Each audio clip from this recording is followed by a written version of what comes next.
During dinner with my daughter, I received a mysterious call that made my blood run cold. "Your granddaughter isn't sick. Check the basement. Don't let them see you."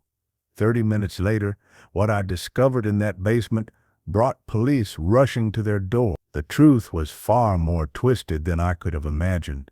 Before we continue, please subscribe to the channel and write in the comments what time it is where you are now. The grandfather clock in my living room chimed 7 times, each hollow tone echoing through rooms that had been silent for too long.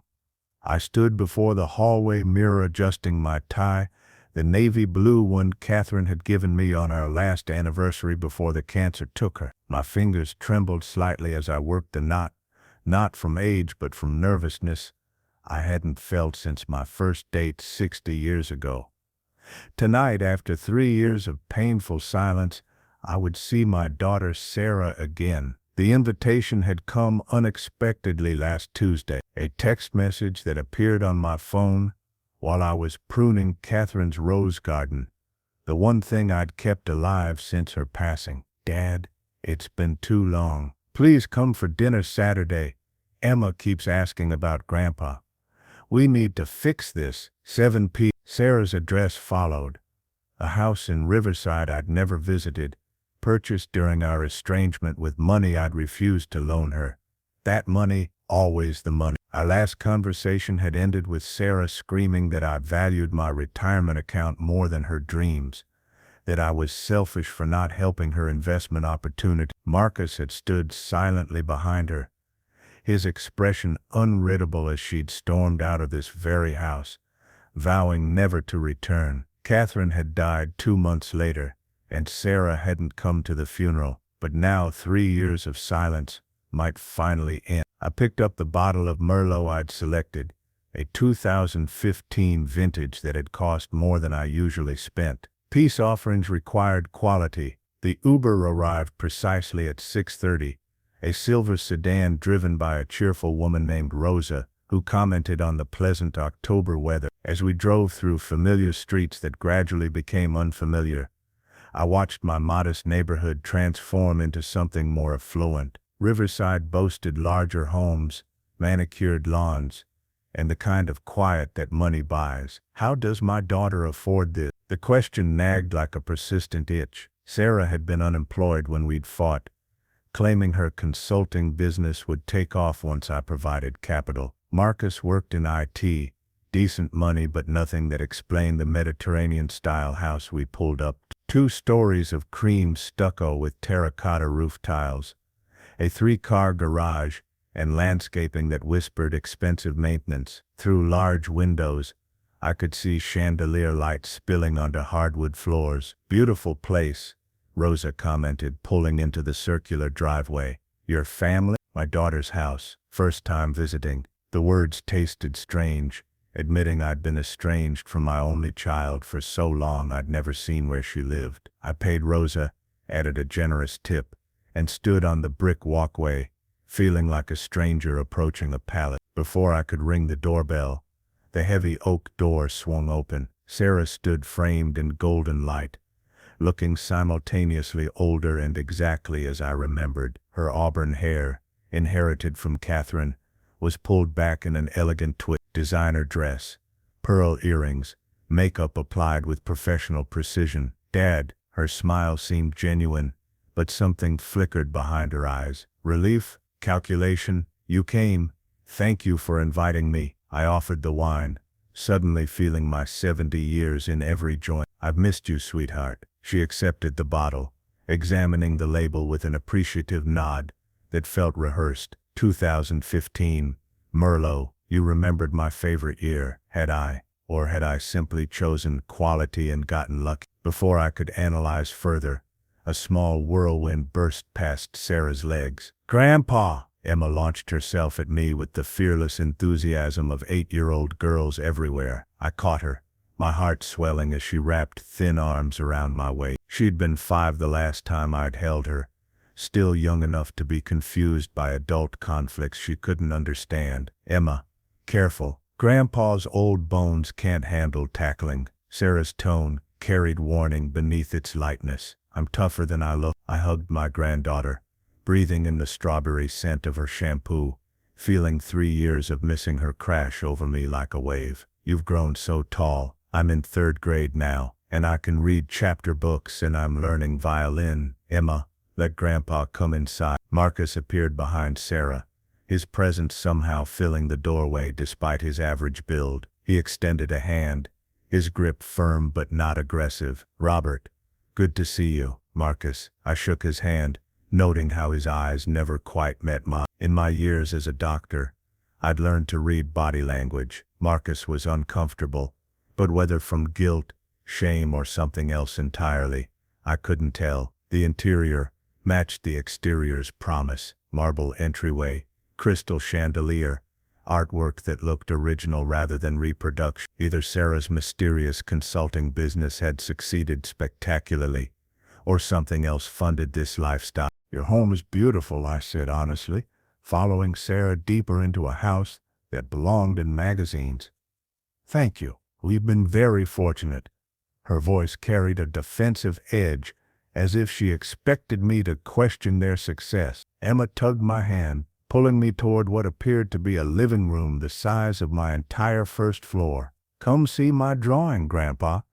I made it special for you. The dining room could have seated 12 comfortably. A mahogany table stretched beneath another chandelier, this one featuring actual candles alongside electric lights. Place settings sparkled with china and crystal that caught light like captured stars. This is incredible, I breathed, genuinely awed. Sarah's smile finally reached her eyes. We wanted tonight to be special, a fresh start for our family. Marcus moved to a bar cart laden with expensive bottles. Wine?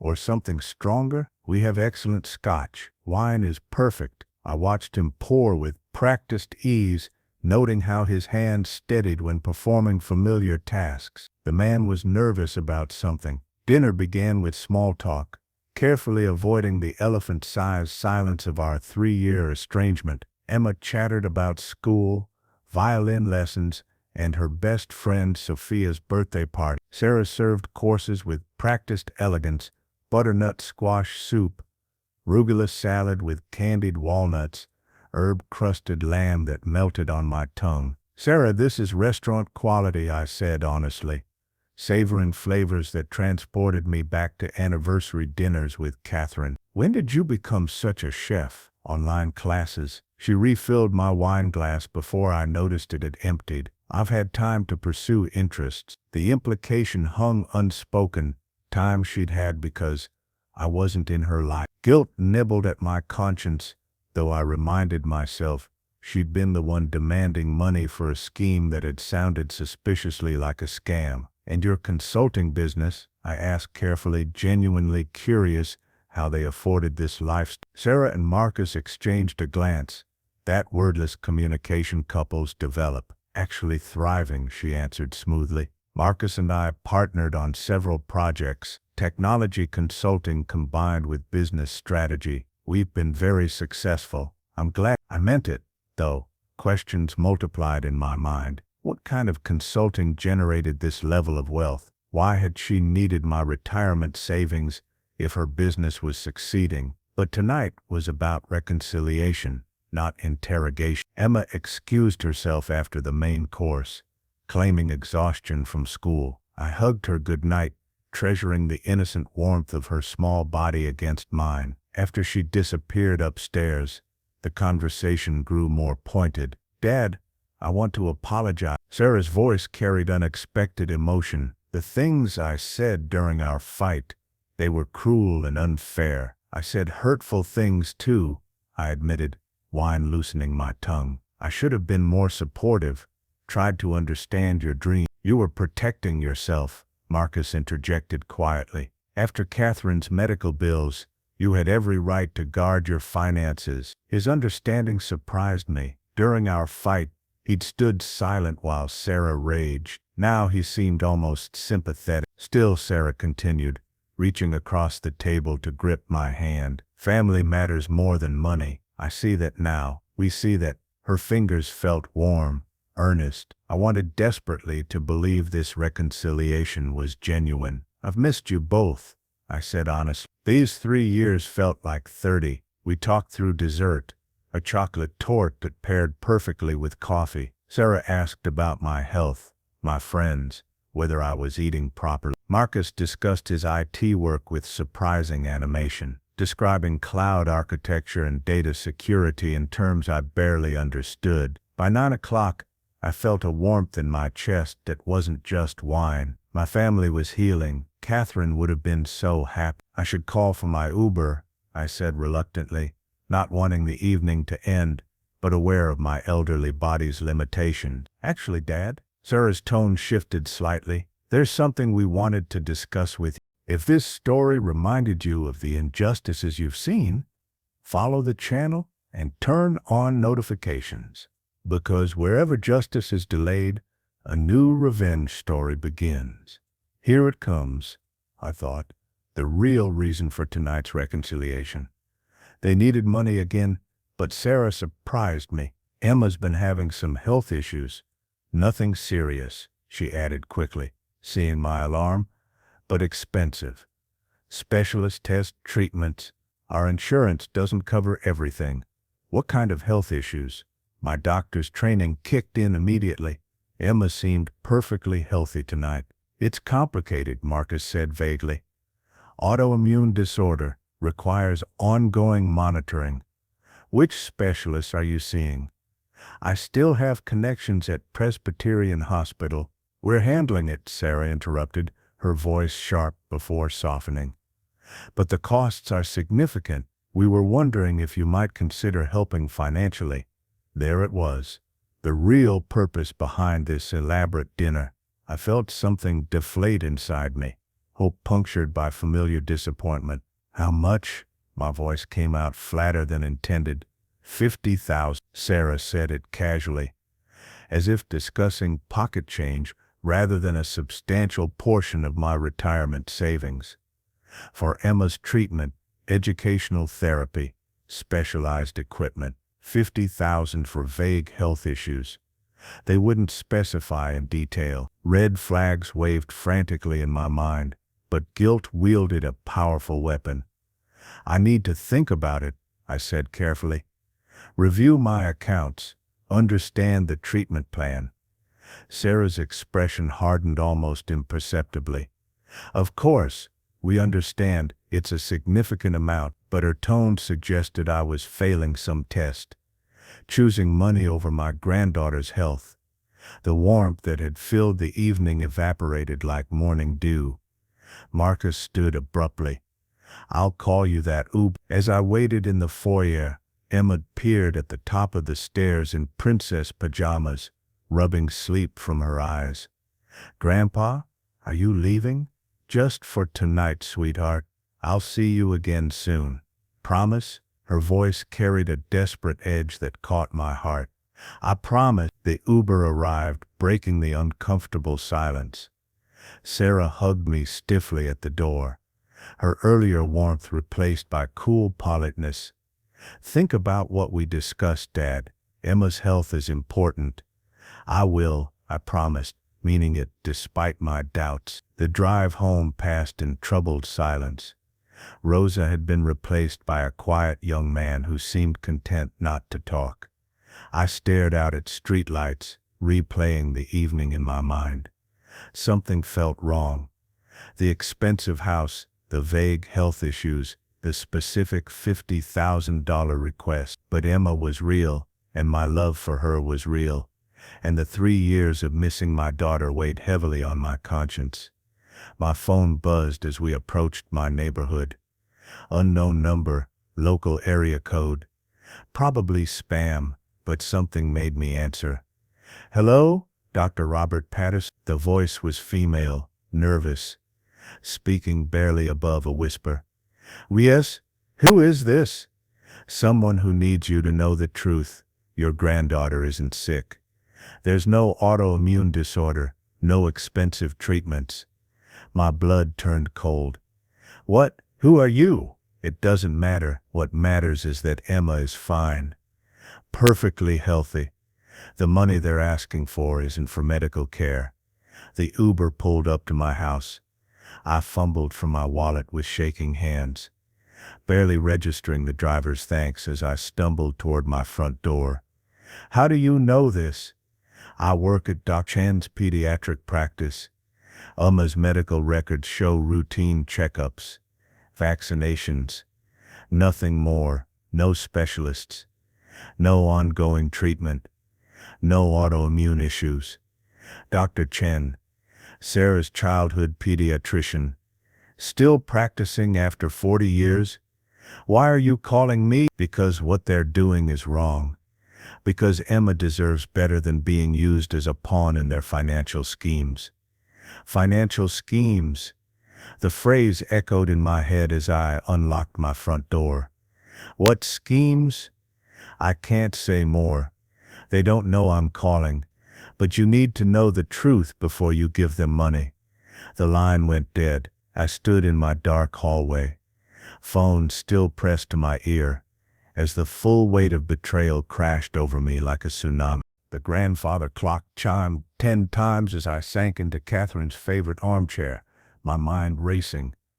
Emma wasn't sick. The elaborate dinner, the tearful apology, the carefully constructed reconciliation, all of it theater designed to extract $50,000 from a lonely old man desperate for family.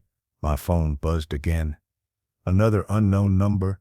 This time, I answered immediately. Hello? Patterson, this is Detective Sarah Chen. I need to ask you some questions about your daughter and son-in-law. My mouth went dry. Police? What's this about? We've been investigating Marcus and Sarah Patterson for several months. Financial fraud, identity theft, elder abuse. Your name appeared in their communications. Have they asked you for money recently? Tonight, $50,000. They claimed it was for my granddaughter's medical treatment.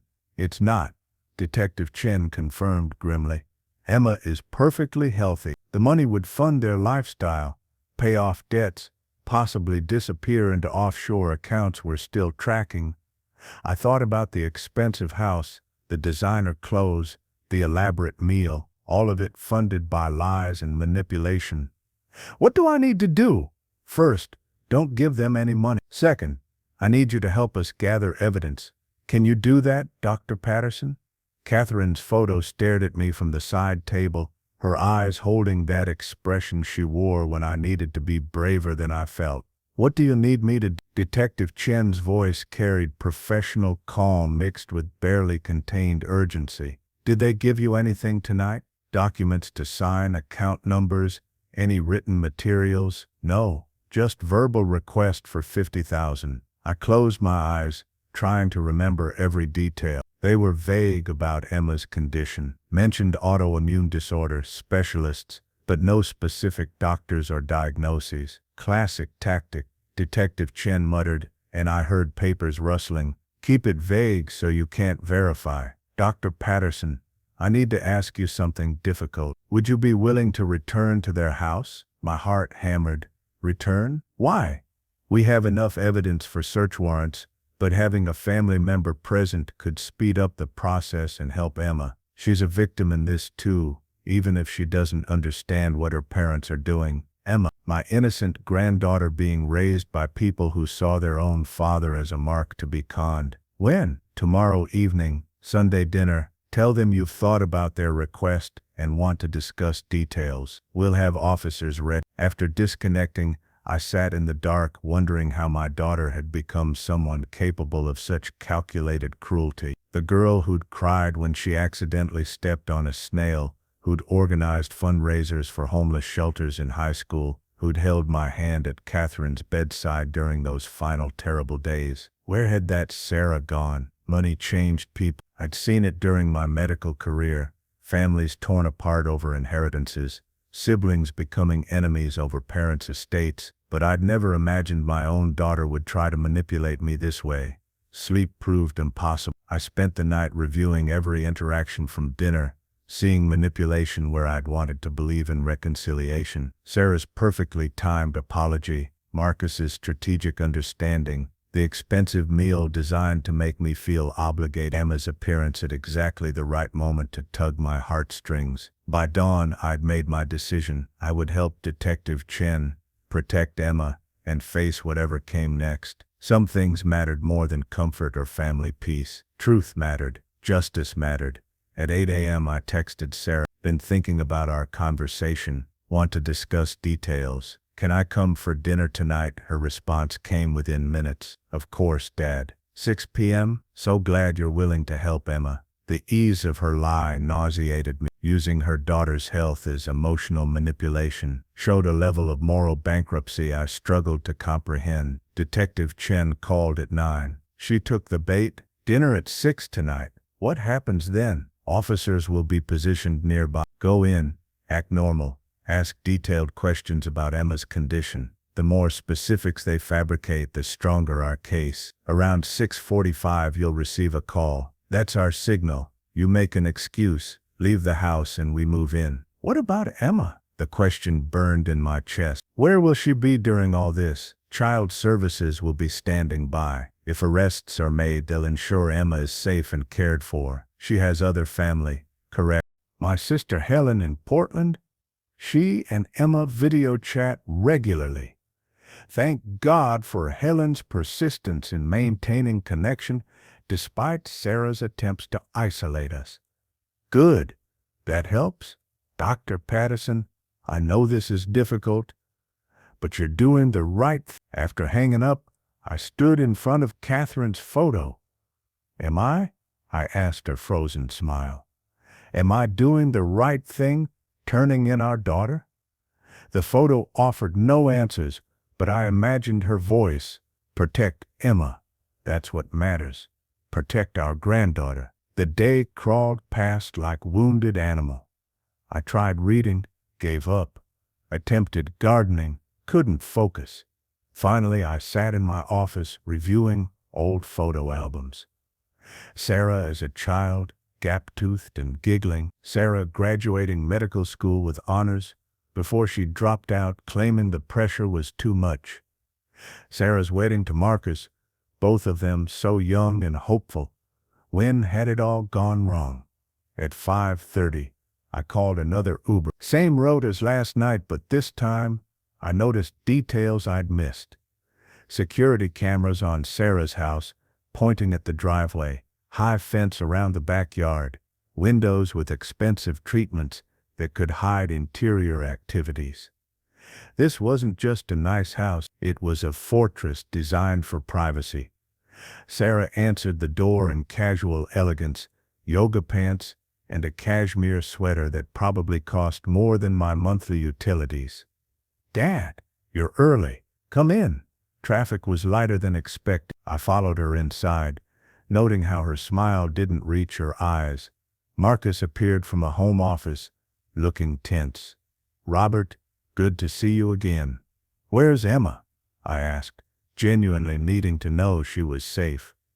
Playdate at Sophia's house, Sarah answered smoothly. Thought it would be easier to discuss financial matters without little ears around. Of course, can't have the prop present during the second act of the con. We settled in the living room this time, less formal than last night's dining room theater. Sarah poured wine I didn't drink, offering cheese and crackers I didn't eat. So, Marcus began with false casualness. You've had time to think about Emma's situation. I have, but I need more details. Which specialists is she seeing? What's the specific diagnosis? What treatments are planned? Sarah's expression tightened. Dr. Hamilton at Children's Medical Center. Pediatric immunology. The condition is complicated. I'd like to speak with Dr. Hamilton directly. Compare notes doctor to doctor. That's not necessary, she said quickly. We have everything under control. We just need financial support. $50,000 is substantial. My retirement savings. I need to understand exactly where it's going. Marcus leaned forward, his patience clearly thinning. Robert, either you trust us or you don't. Either you care about your granddaughter's health or you care more about money. The manipulation was obvious now that I knew what to look for. create false urgency, appeal to emotion, offer binary choices that painted any skepticism as selfishness. I care very much about Emma, I said carefully, which is why I called Dr. Chen's office yesterday. Sarah's face went white. You what? Dr. Chen, Emma's pediatrician since birth, asked about her medical records, ongoing treatments, specialist referrals. The silence that followed felt like falling. Marcus stood abruptly, his calm facade cracking. You had no right to access her medical records. I have every right to verify information before handing over $50,000. I stood too, adrenaline surging. Emma isn't sick. There's no autoimmune disorder, no specialists, no treatment. Sarah's expression transformed from shock to cold fury. Get out. Sarah, I'm trying to understand. Get out of my house. Her voice rose to a scream. You don't trust us. You don't deserve to be part of this family. Marcus moved toward me, his body language aggressive. You heard her. Leave. My phone rang, precisely on schedule. Detective Chen's number. I need to take this, I said, already moving toward the door. Through the phone, Detective Chen's voice carried authority. Dr. Patterson, are you safe? Yes. Leaving now. Officers are moving in. Get to the street. I practically ran to the door, Sarah's screaming following me. You'll regret this. You'll never see Emma again. You've chosen money over your own family. The cool evening air hit my face like salvation. Blue and red lights appeared at the end of the street, multiple vehicles approaching fast. Police cars, unmarked sedans, and behind them a van marked Child Protective Services. Sarah appeared in the doorway, her face contorted with rage. Then she saw the approaching vehicles and understanding dawned. You called the police? You actually called the police on your own daughter? I called them to protect Emma, I said quietly. From whatever you've become, detectives emerged from vehicles with practiced efficiency. Sarah Patterson, Marcus Patterson, we have warrants for your arrest and to search these premises. What happened next blurred into chaos. Sarah's screaming protests, Marcus's attempts at intimidation crumbling into legal compliance, officers entering the beautiful house that had been bought with lies. Detective Chen approached me with surprising gentleness. You did the right thing, Dr. Patterson. Then why do I feel like I just destroyed my family? You didn't destroy it. You exposed what was already broken. She guided me toward her vehicle. We need your statement and you should know what we found. Detective Chen led me to her unmarked sedan parked across the street away from the chaos of officers streaming into Sarah's house.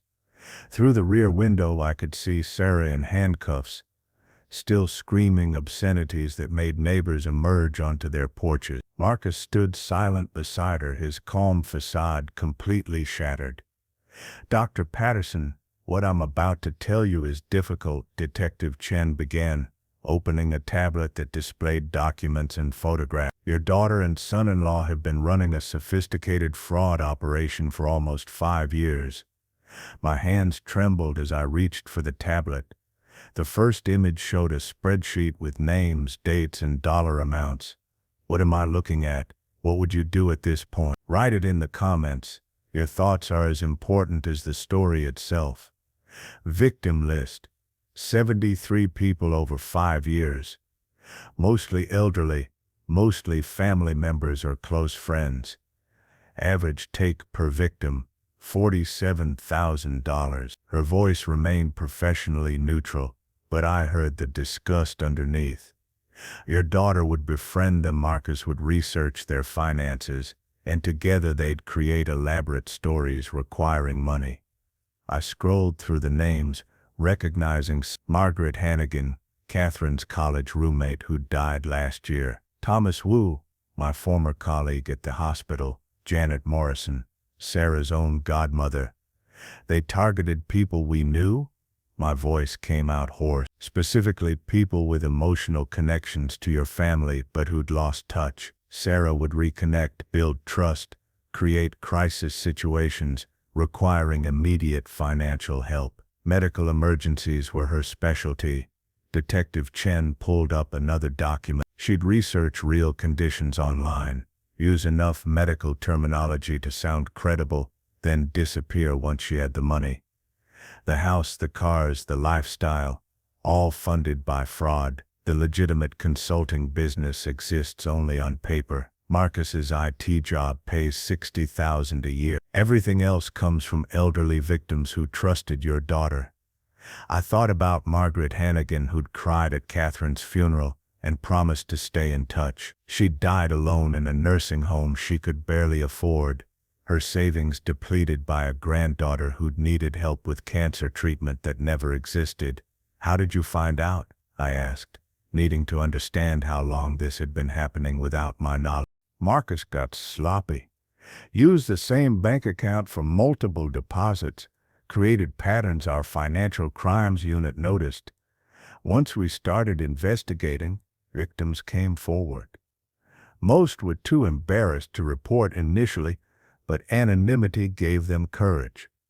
The tablet showed more evidence: fake medical bills with fabricated doctor names, forged hospital invoices, email chains where Sarah and Marcus strategized about which marks to target next, discussing my elderly friends like they were stocks to be traded. There's something else, Detective Chen said quietly, about Emma. My heart stopped. Is she safe? Is she really healthy? She's perfectly healthy, physically. But Dr. Patterson, she's been aware of some of what her parents were doing, not the full extent, but enough to know they were lying to people for money. The betrayal cut deeper. She knew when she hugged me last night, probably not the specifics about you. But she's 8 years old, living in a house where her parents treat manipulation like a family business. She needs help, therapy, a stable environment away from this toxicity. Through the sedan window, I watched officers carry boxes from the house, evidence of 5 years of calculated cruelty against people whose only crime was trusting someone they loved. What happens to Emma now? The question burned in my chest. Child Protective Services will evaluate placement options. Your sister in Portland has already been contacted and expressed willingness to take custody temporarily. Long-term depends on many factors, but Emma won't be going back to her parents for a very long time. How long? Wire fraud, elder abuse, identity theft across state lines. Sarah and Marcus are looking at 10 to 15 years minimum, possibly more depending on what else we find in that house. 15 years. Sarah would be 53 when she got out. Emma would be 23, an adult who'd grown up knowing her mother chose crime over family.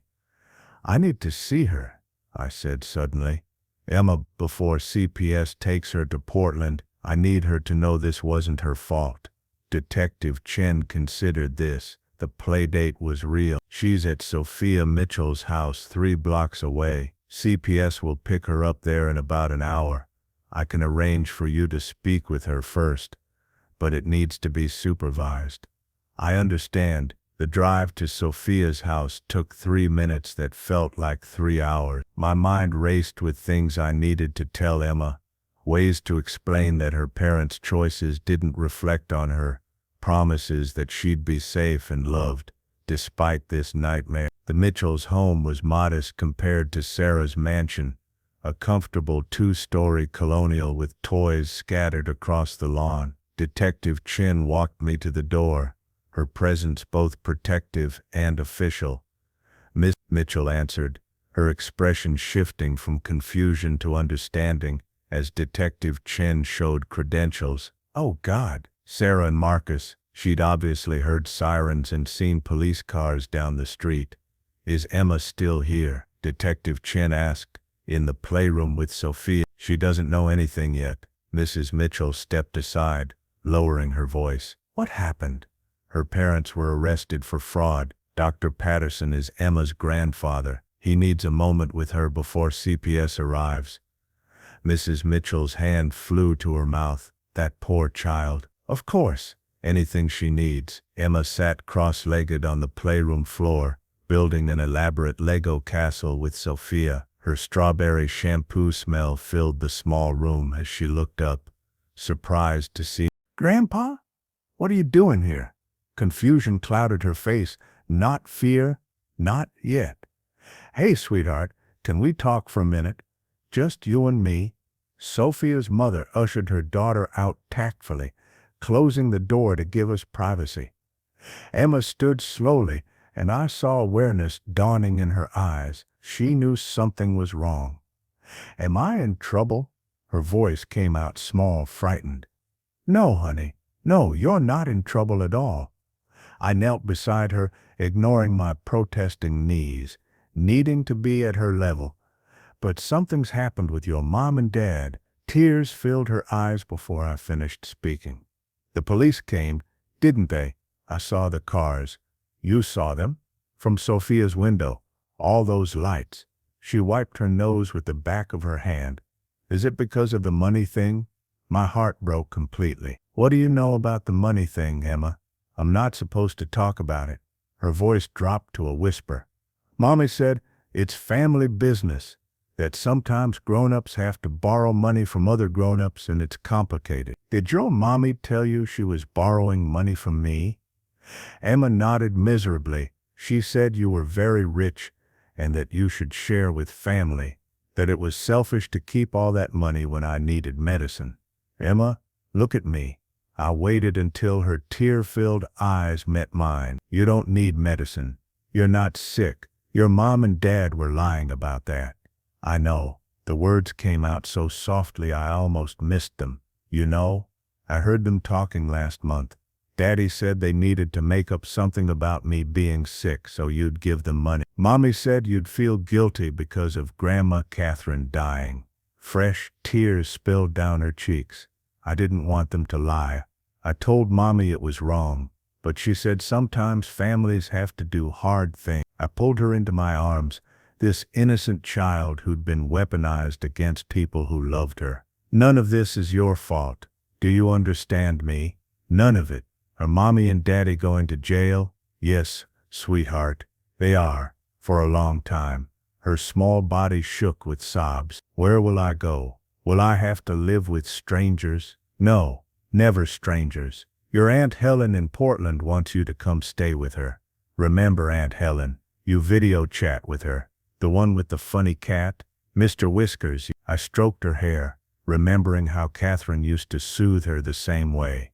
"Aunt Helen loves you very much. She'll take good care of you." "Will I ever see you again?" The question destroyed me. Of course, Aunt Helen lives near Portland, but I can visit.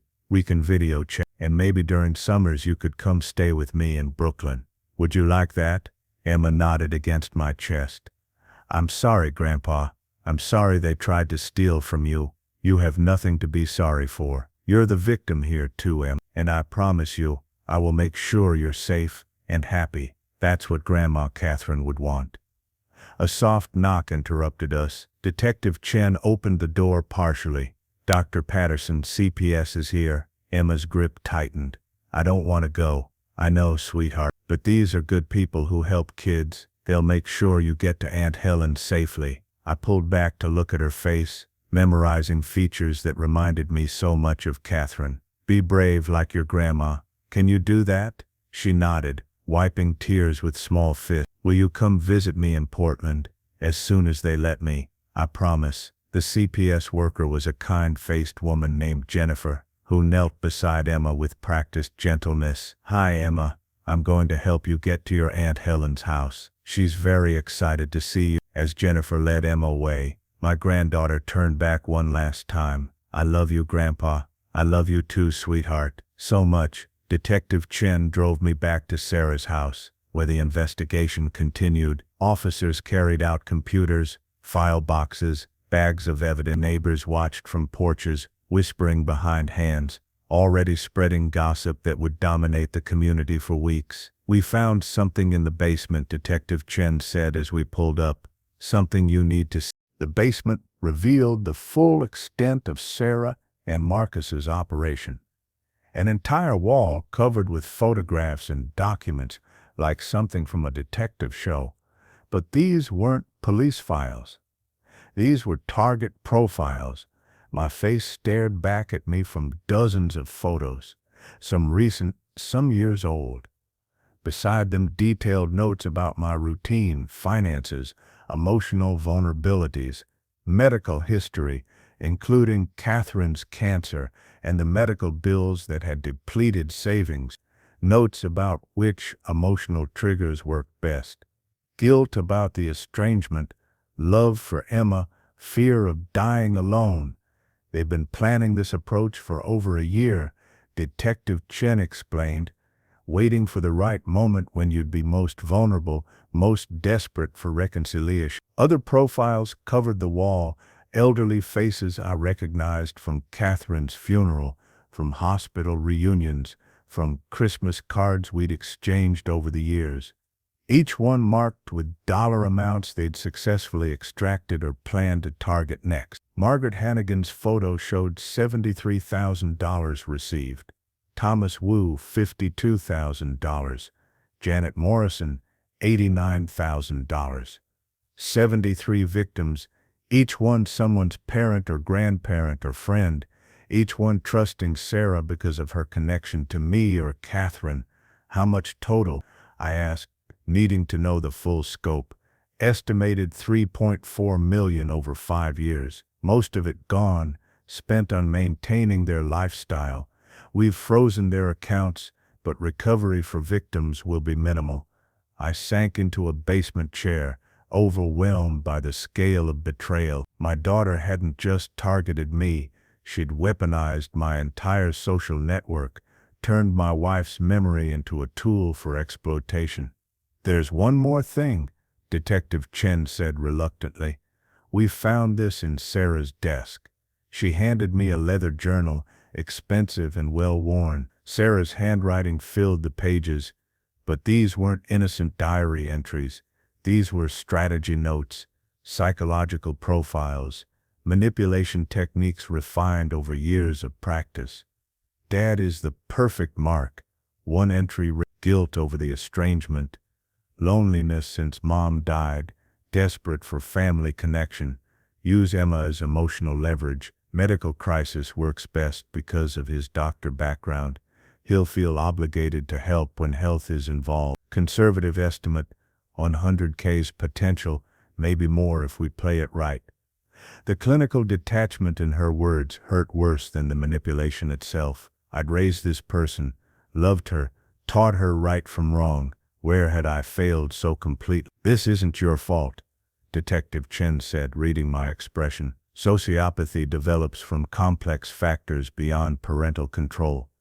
Your daughter made these choices as an adult, fully aware they were wrong, but I should have seen signs years ago before it got this bad. Subscribe and stay tuned so you don't miss any true revenge stories. Sometimes, even silence is the strongest form of revenge. Sociopaths are experts at hiding their true nature. The Sarah you knew was probably always a performance. Even as a child, you saw what she wanted you to see. My phone buzzed. Helen's number. Robert, Emma just arrived. She's scared but safe. We're going to take good care of her. Thank you, Helen, for everything. That's what family does. Real family. Her voice carried pointed emphasis. We'll talk tomorrow about visits, legal custody, therapy. Tonight, she just needs to feel safe. After disconnecting, I looked around the basement with its wall of victims and realized something important. Sarah had built her identity around manipulation and deceit, but Emma didn't have to follow that path. She could be saved, given therapy and love, and a stable environment free from her parents' toxicity. What happens now? I asked Detective Chen. For Sarah and Marcus, arraignment tomorrow, probably held without bail given flight risk and severity of charges. Trial in 6 to 8 months. For you, you'll need to testify, both about tonight and about their pattern of targeting your social network. And the other victims? We're contacting them. Many will likely sue civilly for damages, though there's little to recover. The house will be sold, assets liquidated, but it won't come close to covering $3.4 million in fraud. The grandfather clock in Sarah's foyer chimed. Midnight, as officers continued documenting evidence, 12 bells marking the end of one life and the complicated beginning of another. Detective Chen drove me home through empty streets. My modest house looked welcoming after the mansion's false glamour, honest in its wear and simplicity. "Dr. Patterson, you did an incredibly brave thing tonight," she said as I prepared to leave her vehicle. "Most people can't turn in their own children, even when it's clearly the right choice." "I didn't do it for bravery. I did it for Emma. She deserves better than being raised by criminals. She's lucky to have you." Most victims never see justice because family members choose loyalty over truth. Inside my house, Catherine's photo greeted me from the mantel. I picked it up, studying her smile, imagining what she'd say about tonight's events. "I protected Emma," I told her image, "just like you would have wanted. But God, Kath, it hurts so much." The photo offered no answers, but I felt Catherine's presence approving of my choice. Some things mattered more than family peace. Some things mattered more than avoiding pain. Justice mattered. Truth mattered. Protecting the innocent mattered most of all. My phone buzzed with a text from Helen, a photo of Emma asleep on the guest bed, Mr. Whiskers curled beside her. "She's safe, she's loved, she's going to be okay." I saved the image, then opened a new document on my computer. Time to write down everything I remembered about Sarah's victims, everyone Catherine and I had known who might have been targeted. If Detective Chen's investigation could be helped by my testimony and connections, I would provide every detail I could remember. The grandfather clock chimed one as I worked, documenting names and relationships, building a comprehensive picture of how Sarah had weaponized trust and family connections. By dawn, I'd filled 12 pages with potential victims and witnesses. My phone rang at 7 a.m. Detective Chen's number. "Dr. Patterson, I hope I didn't wake you. I've been up all night." "What's wrong?" "Nothing's wrong. Actually, something's right." Marcus started talking. He's offering full cooperation in exchange for reduced sentencing. Names, dates, methods, everything. Why would he do that? Because he wants the chance to have a relationship with Emma someday. He knows that requires demonstrating genuine remorse and accountability. Sarah, on the other hand, is maintaining her innocence and threatening to sue everyone involved. Of course she would. Sarah had built her life on manipulation and deflection. Taking responsibility would require acknowledging reality she'd spent years avoiding. What does Marcus's cooperation mean for the case?